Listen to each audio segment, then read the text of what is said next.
If you're looking to make Assetto Corsa look better right now, I'm going to show you the fastest way to do it. Hey guys, it's Mike for SimRacing 604, and today I want to talk about one of the best things in Assetto Corsa and the reason it stood the test of time. It's near limitless customization. Thanks to mods and the custom shaders patch, you can change almost anything about the sim, and among those tweaks are the graphics. Today I'm going to show you one of the simplest adjustments you can make, a free tweak you can apply in seconds that improves the look of Assetto Corsa, both in screenshots and while you're racing. And the best part is that it doesn't cost you any performance. And normally I don't like doing graphics videos for Assetto Corsa. The reason being is I get comments ranging from thanks so much, the graphics look great, to you don't know what you're talking about, you don't know the first thing about photography or video. I just choose to steer clear of that and keep the haters at bay. However, I'm throwing myself at the mercy of the courts here and showing you this quick tweak. So have a look at my graphics settings and then we'll get into the tutorial.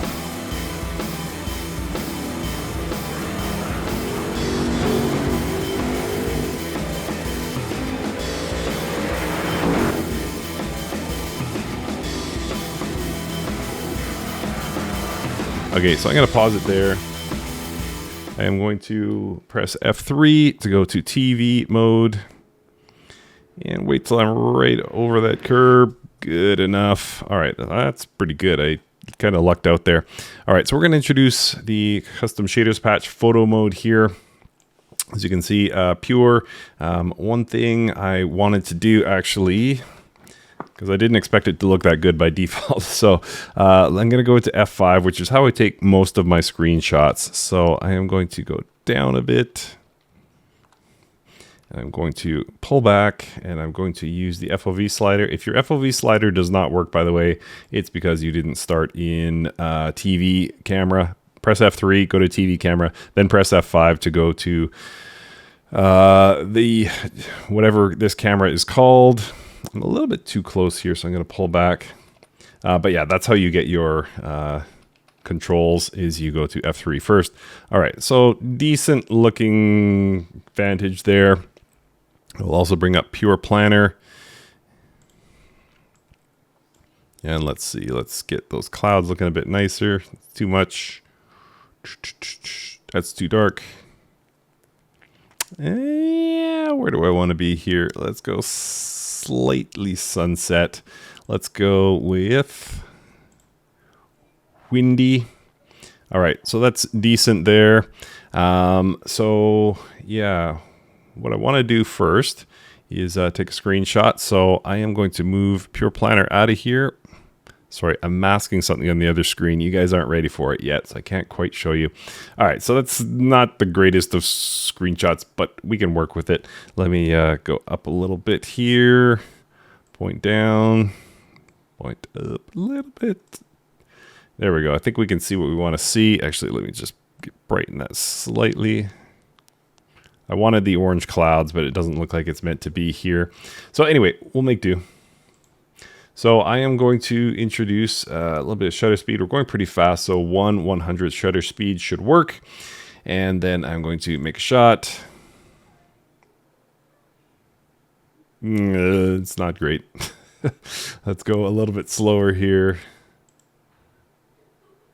Just enough that we have some sense of speed. All right, I loathe this screenshot, but it's fine. We can work with it. So what I wanted to show you is this little trick. So under color grading, a lot of people don't use the corrections tab here for their screenshots, but if we go into color grading, there's a drop-down menu here, and I have a bunch. I downloaded a pack. It's no longer available on Overtake that has all these film presets, but that's fine. You should have some by default here. Let's just go with 3 strip. So you can see it kind of changed the tone of the photo. If we go to cold, it obviously changes it a lot. And this introduces kind of a film look to your screenshots. And what I want to show you is as well is this slider. So that's a lot of film tone. So I can actually turn that down, get it back to more toward the realm of realism. So as you can see, it kind of warms things up and it gives it a filmy look. And I really like that.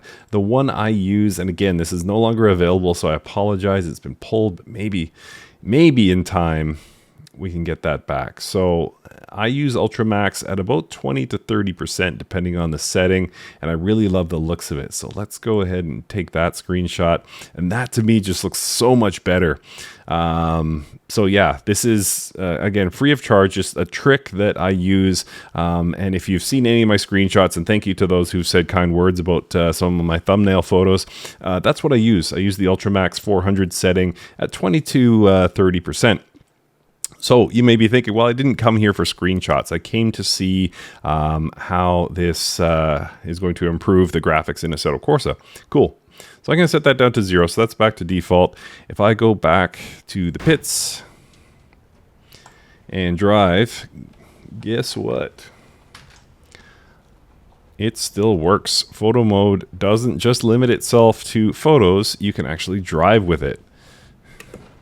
So as you can see, I'm driving with close to 30% here, and it gives the game kind of that film look. So to me, this looks much, much better than even my really nearly maxed out graphics settings here in AC. Well, that's maybe a bit much. I don't love that.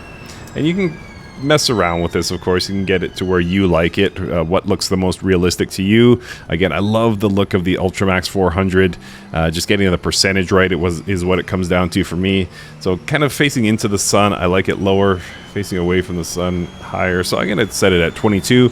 And yeah, this looks actually pretty decent, I think, for the most part. But again, you'll find what works for you, and also the post-processing filter you use has a big impact. So if I go into the main screen here, what is this? Yeah, the camera settings, and go to Pure Candy, as you can see, it looks a lot different. Maybe it looks better to you, and maybe YouTube is compressing the snot out of this video and it doesn't look all that great. Who knows? But yeah, that's kind of what I use to get things a little more dialed here. And yeah, what I want to show you as well is, because you're probably asking yourself, well, I don't want to give up FPS just for looks. And that's what I was going to show you before. So my FPS is capped at 90. So as you can see, I'm hovering around 90. You can see the CPU usage when I'm stopped is 60%, 80% GPU usage. If I turn this off, you know, it cancels out the filter. It doesn't really, whoops, stalled the car. Did I stall the car?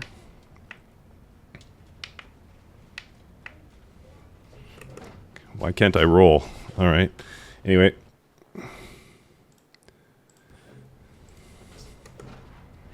So, yeah, we have photo mode turned off here, and I'm still getting 90 FPS.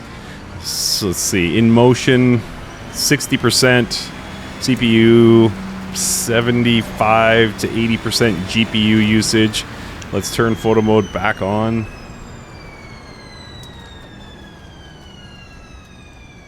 You know, with a bit of post-processing filter, actually with a lot, you can see like it's not making much of a difference here. I'm still getting my 90 FPS despite it being heavily processed with that Kodak Ultramax. So really no perceptible difference in your performance.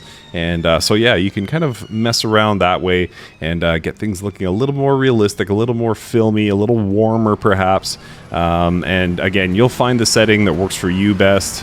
This Ultramax at 20% is kind of where I land, but you can do whatever you want and experiment and find your own favorite graphic settings. So yeah, that's my cheat. A lot of you are asking for my graphic settings. Those are my graphic settings. And I hope that helps you. Let me know in the comments, what do you think? This is your time, haters. Jump all over me. All right. Or likers. If you want to be kind, I'll take that too.